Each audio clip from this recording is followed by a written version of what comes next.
देखो यार, अगर तुम लोग ब्रायन डेनिसन के फैन हो तो ये वीडियो तुम्हारे लिए होने वाली है, क्योंकि एईडब्ल्यू के वर्ल्ड चैंपियन ब्रायन डेनिसन को डब्ल्यूडब्ल्यूई की तरफ से लीगल लेटर आ चुका है। एईडब्ल्यू के ऑल आउट के मेन इवेंट को लेकर टोनी खान ने बहुत ही बड़ा चेंज कर दिया है। एईडब्ल्यू रेसलिंग का एक इंजर्ड सुपरस्टार एईडब्ल्यू के इस हफ्ते डायनामाइट पर देखा गया है। तो गाइज वहीं एईडब्ल्यू के ग्रैंड स्लैम के टिकट सेल को लेकर एईडब्ल्यू को मेजर प्रॉब्लम हो रही है। तो गाइज चलिए बिना किसी देरी के शुरू करते हैं इस वीडियो को। और सबसे पहले बात करेंगे एईडब्ल्यू के कोलिजन के व्यूवरशिप की। बात करें एईडब्ल्यू के कोलिजन के व्यूवरशिप की, तो गाइज ये बात तो आप सभी को याद होगी। एईडब्ल्यू के ऑल इन पेपर व्यू को लेकर एईडब्ल्यू ने यूके में जो गो होम एडिशन कोलिजन किया था, उस कोलिजन को करीबन 4,22,000 व्यूवरशिप मिली थी। बट गाइज यहीं एईडब्ल्यू के ऑल इन के बाद इस हफ्ते ई स्पोर्ट स्टेडियम के बाहर एईडब्ल्यू ने अमेरिका में जब उनका पहला कोलिजन किया, तो एईडब्ल्यू के इस हफ्ते कोलिजन के व्यूवरशिप ने एईडब्ल्यू के अंदर एक नया रिकॉर्ड बना दिया है।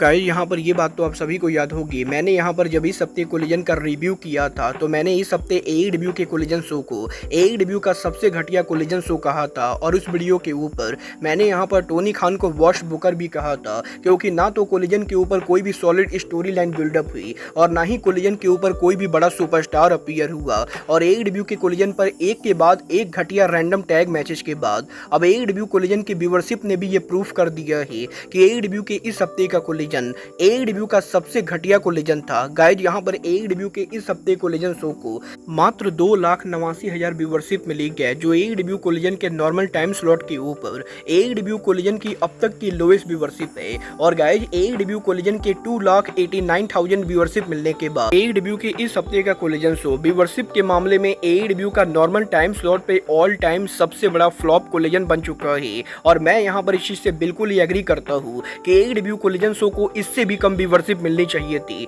क्योंकि जितना घटिया वो शो था, वो शो 2 लाख व्यूवरशिप भी डिजर्व नहीं करता था। और गाइज ऑल इन के फॉल आउट होने के बाद भी जिस तरीके से एईडब्ल्यू ने कोलिजन शो को बुक किया था, उसकी वजह से व्यूवरशिप का गिरना पूरी तरह से जायज है। देखना बहुत ही दिलचस्प होने वाला है कि ऑल आउट के गो होम एडिशन कोलिजन को कितनी व्यूवरशिप मिलती है। बट गाइज चलिए फिलहाल आगे बढ़ते और बात करते हैं एईडब्ल्यू के ऑल आउट के मेन इवेंट की। गाइज वैसे तो एईडब्ल्यू के ऑल आउट पेपर व्यू के ऊपर एईडब्ल्यू का world title on the line होने वाला है। बट गाइज मैं आपको अभी बता दूं, एईडब्ल्यू के ऑल आउट के ऊपर ब्रायन डेनिसन और जैक पेरी के वर्ल्ड टाइटल मैच होने के बाद भी ये मैच पेपर व्यू को मेन इवेंट ना करके बल्कि एईडब्ल्यू का steel cage match pay per view को मेन इवेंट करने वाला है। और गाइज फाइटफुल ने ऑलरेडी ये कंफर्म कर दिया है कि ऑल आउट के मेन इवेंट के ऊपर हमें यहाँ पर स्वर्व और हैंगमैन का मैच मेन इवेंट के ऊपर देखने को मिलेगा। और अब यहाँ पर इस मैच को लेकर टोनी खान के द्वारा काफी बड़ा चेंज कर दिया गया है। आज यहाँ पर डायनामाइट पर हैंगमैन एडम पेज के स्वर्व के हाउस को बर्न करने के बाद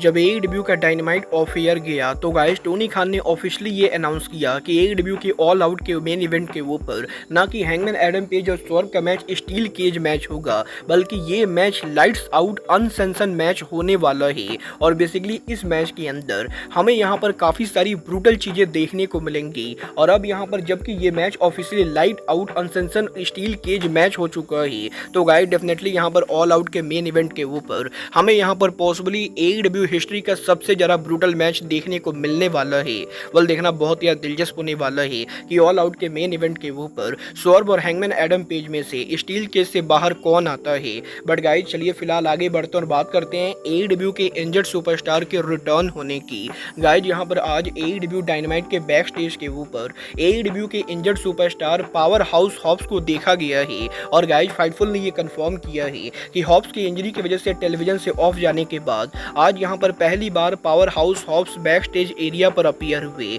और गाइस यहाँ पर ज्यादा लोगों को नहीं मालूम है कि हॉब्स यहाँ पर एग्जैक्टली शो के बैक स्टेज पर क्या कर रहे थे। बट गाइस अब जबकि हॉब्स को बैक स्टेज एरिया पर देखा गया है, तो गाइस पॉसिबली यहाँ पर हॉब्स जल्दी एईडब्ल्यू के ऊपर उनका रिटर्न करेंगे। अभी आने वाला टाइम बताएगा कि हॉब्स यहाँ पर एईडब्ल्यू पर उनका रिटर्न कब करते गए। बट गाइस चलिए फिलहाल आगे बढ़ते और बात करते हैं एईडब्ल्यू के साल के biggest dynamite show AEW present grand slam की। गाइस यहाँ पर ये बात तो हम सभी लोगों को मालूम है, एईडब्ल्यू कंपनी पिछले 3 साल से ऑथराइज स्टेडियम के अंदर एईडब्ल्यू के साल का बिगेस्ट डायनामाइट ग्रैंड स्लैम करती गए। और गाइस यहाँ पर इस साल के ग्रैंड स्लैम को लेकर अब एईडब्ल्यू के टिकट सेल नंबर सामने आ चुके गए। गाइस यहाँ पर अब जबकि एईडब्ल्यू के ग्रैंड स्लैम को मात्र यहाँ पर 20 दिन बचे गए, तो एईडब्ल्यू के ग्रैंड स्लैम के लिए ऑथराइज स्टेडियम में एईडब्ल्यू की ओवरऑल कैपेसिटी AEW कंपनी ने करीबन 5728 के बराबर रखी गए, जहां पर 5728 टिकट में से AEW कंपनी ने मात्र यहां पर 3812 टिकट सोल्ड आउट किए हैं। बट अब भी यहां पर AEW के ग्रैंड स्लैम के ऊपर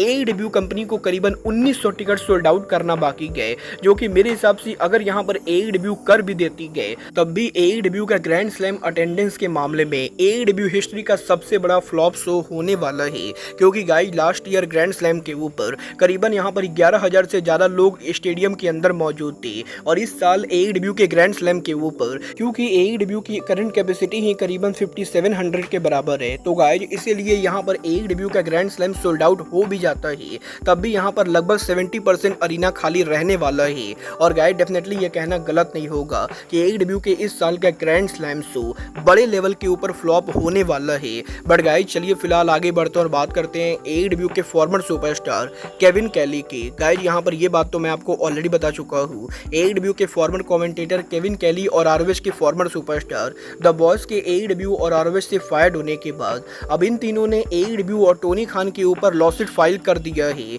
और यहीं केविन कैली के टोनी खान पर केस करने के बाद पिछले 2 दिनों से सोशल मीडिया पर इस पूरे मामले को लेकर काफी ज्यादा चर्चा हो रही है और सोशल मीडिया पर इस चीज के काफी वायरल होने के बाद अब केविन कैली ने इस पूरे मामले के ऊपर ट्वीट किया, जहां पर केविन कैली ट्वीट करके ये बोलते गए कि केविन कैली ये नहीं चाहते थे कि ये सारी बातें सोशल मीडिया के ऊपर बाहर आए। और गाइस केविन कैली ओरिजिनली यही चाहते थे कि AEW कंपनी प्राइवेटली इस पूरे मामले को सुलझाए, बट क्योंकि AEW कंपनी प्राइवेटली यहाँ पर इन चीजों को हैंडल नहीं कर रही है और केविन कैली को जस्टिस नहीं मिल रहा है, तो इसीलिए अब यहाँ पर केविन कैली को ना चाहते हुए भी कोर्ट के अंदर जाना पड़ा है। और अब यहाँ पर केविन कैली जज के सामने ये प्रूफ करेंगे कि AEW कंपनी ने उनके साथ गलत किया है और केविन कैली के वकील ये प्रूफ करेंगे कि केविन कैली के साथ AEW के अंदर नाइंसाफी हुई है। मतलब ये तो आने वाला टाइम बताएगा कि केविन कैली और AEW के लॉसूट के अंदर दोनों में से किसकी जीत होती है। बट गाइस चलिए फिलहाल आगे बढ़ते हैं और बात करते हैं AEW के world champion American Dragon Bryan Danielson की। गाइस यहाँ पर ये बात तो हम सभी लोगों को मालूम है,